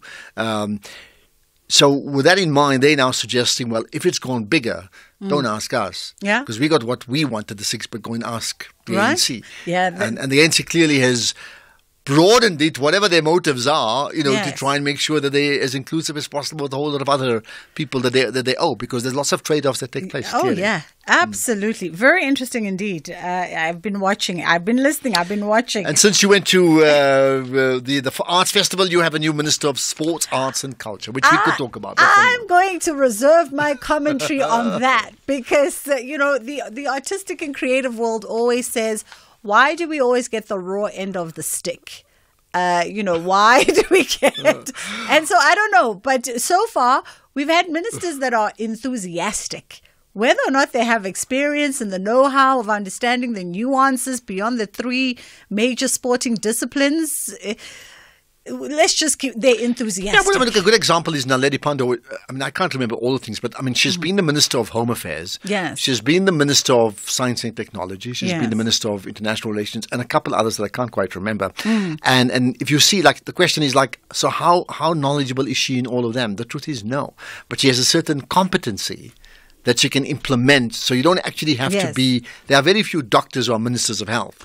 We've had one who's now been demoted to deputy, amazingly enough. But generally, it doesn't have to be an absolute expert, although you could argue against that part. But the one thing about Gayton McKenzie, or Minister Gayton McKenzie, is 2 to 4, he put on a sports kit the same night. But he didn't put on an artist performance. So maybe that shows where his allegiances lie. He's got the enthusiasm. Yeah. He's got listen, sports folks, hardly the 4 disciplines of sports, they're always happy whoever they get because they get all the focus, but it goes beyond sport. There's also art and, the creative, cultural side of this particular ministry. And we've got 2 BET awards, but I better go. Listen, you've got a show coming up. Yeah. There we go. Ashraf Gara is coming through between 3 and 6 this afternoon. It's because he came in, he sat down, and so now we're relaxing and chatting as if we're at home drinking tea.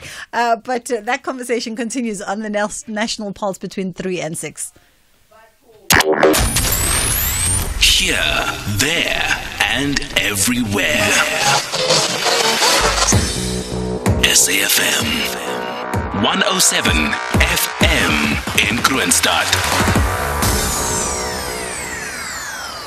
Yeah, it gets tricky with these ministries of sport, arts and culture because it seems like, the sports is always covered. The arts and culture part of it somehow gets left behind. But like I keep saying, so far they've all had enthusiasm, whether we're looking at Raza Mataz or Zizi, they all are very enthusiastic Whether or not they leave sport, arts and culture in a better footing than when they took it over becomes up for debate, and we'll see what Gayton does for this particular ministry. As we wrap things up, Marupeng Ngwaisheng joins us now, who is the head of customer experience within the financial industry, and we're looking at understanding the value of customer complaints and the importance of handling them well, because customer complaints are bound to happen when one is running a business, right? But it's about how crucially and effectively you handle them. How are you doing this afternoon, Marupeng? You good? Good afternoon, Bridget. I'm well, thanks. How are you? I'm great, thank you. Cannot complain. It's part and parcel of running a business, sort of this element of client relations, and whether or not you run it in such a way that it's doesn't damage your business, and people still have some kind of trust that is instilled in you. Absolutely. It's an inevitable part of running a business, and being proactive about how you handle a complaining customer or one that expresses their dissatisfaction is a crucial part of your business as usual activities. And I would venture to even say that in the day that we live in, with social media and our digital connectivity, maintaining that good relationship with particularly customers that complain is almost a safeguard for your business's reputation. Absolutely. Or how you handle it.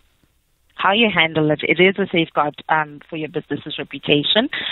You're given an opportunity actually to correct what has gone wrong, because that is inevitable. Things will go wrong in this fast-paced environment that is being taken over by digital. Let's talk about perhaps, Marupeng, what would be, specifically if we're looking at financial sectors, right? Because not a day goes by that we're not on platforms like X and Facebook, where we don't see a conversation around how my bank or my banker or my financial institution has let me down A, B, C, D, and E. So what becomes the most effective approach for folks like yourself in the financial industry in dealing and containing a complaint so that it doesn't spiral into something far bigger or something that is quite damaging to the brand of the institution? Yeah, well, thanks. The first thing I would say is having a proper complaints handling process of a framework is an important one that has clear escalation procedures, and one that empowers the staff to be able to deal with the particular incident effectively and timelessly.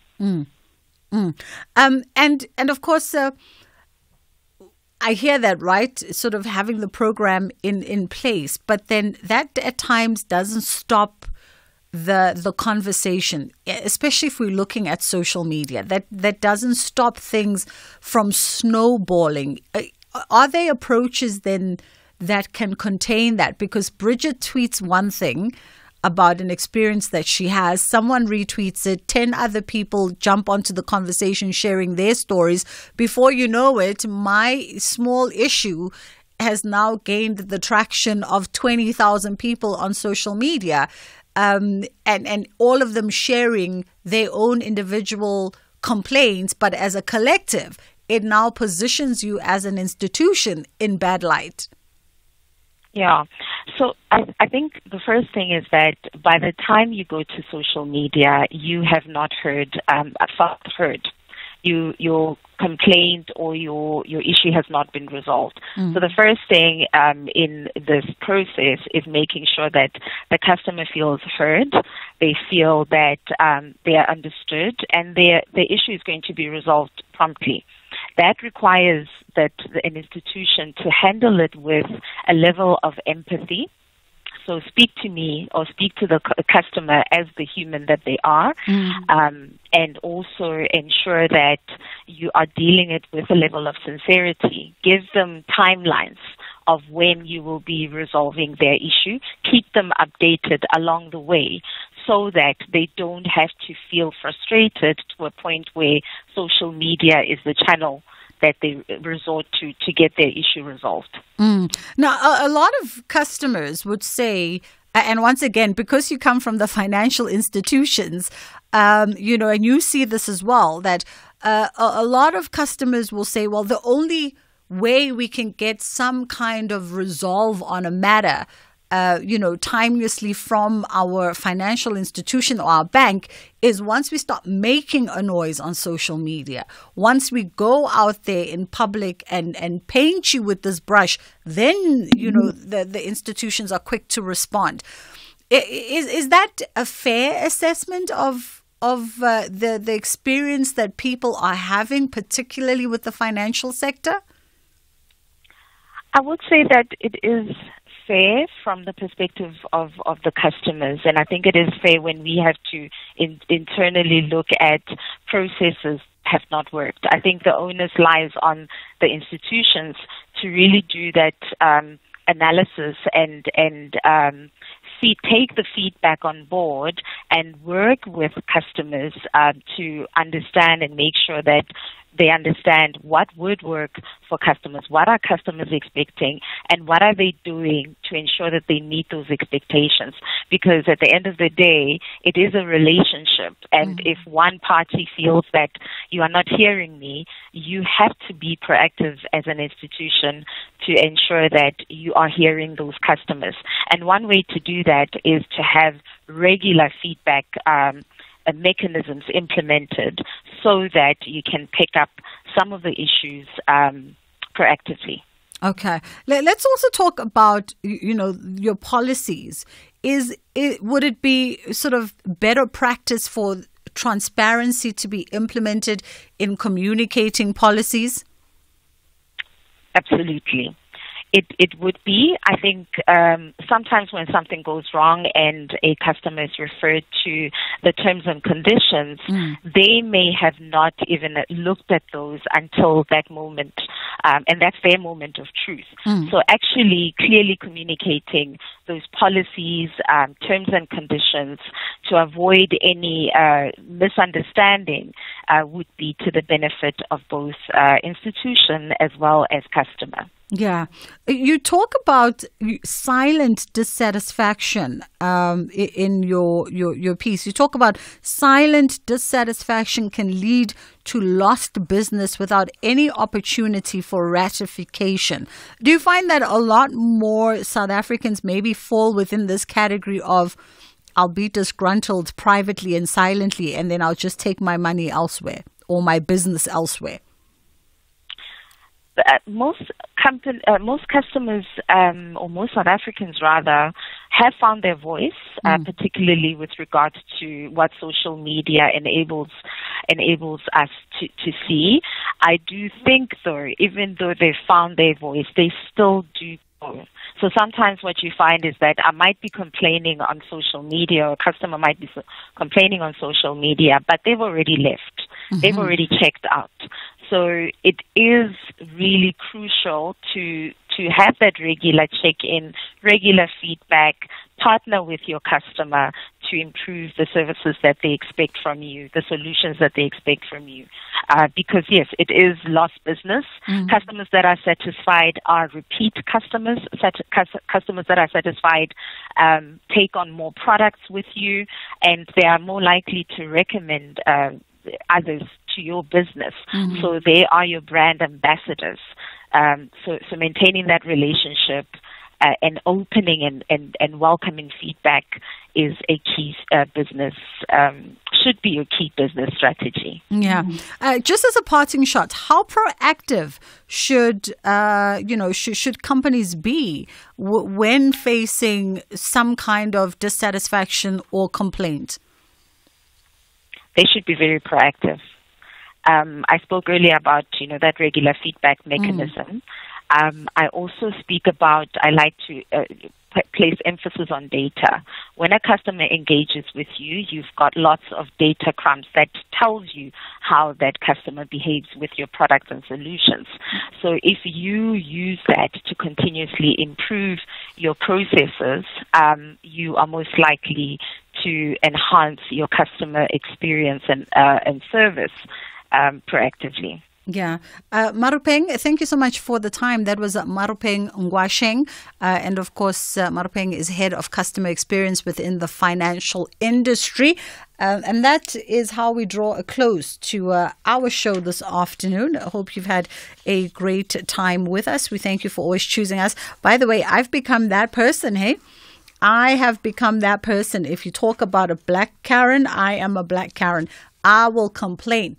I'll give you the opportunity to rectify my situation and to deal with it, efficiently and speedily. But if I feel as though you're not paying attention to me, I am quick to jump on social media and tag you, because I've also realized the power of social media and the power of doing what I do for a living and having the multiple slashes that speak to my career positioning on social media. And so without fail, one will get a response within an hour and situations will be resolved. And sometimes we do it because we also realize that there are people who are not media practitioners, who are not radio and television personalities, who don't have tens and thousands and hundreds and thousands of followers, who are dealing with the same issues and are getting no help whatsoever. And so whenever we get the opportunity to shed a little bit of light on a situation that is unsatisfactory, where customers are, me as a customer, not being taken seriously or is not being taken seriously, I jump at that opportunity because I'm like, nah, we shouldn't allow people to get away with nonsensical things, no matter what the industry that they are in. And once you've rectified it, I'm also quick to tell the folks that it's been resolved, and I'll take down that social media post where I called you rubbish and everything else in between. That is how we wrap up the show today. From my end, Ashraf Gada is standing by with the National Pulse. But before that, of course, we've got the headline, well, the news, actually, top of the hour news coming up with Onde Lambana.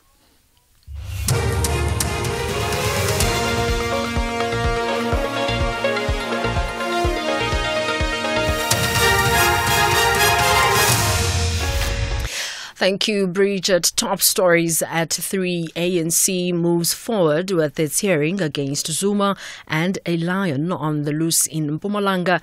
For SAFM News, I am Onde Lambana, and a very good day. The ANC's disciplinary hearing against its former president Jacob Zuma will be forging ahead virtually on Wednesday, 17 July 2024 at 10 a.m. This is revealed in an ANC National Disciplinary Committee notice of set-down dated July 1st, 2024.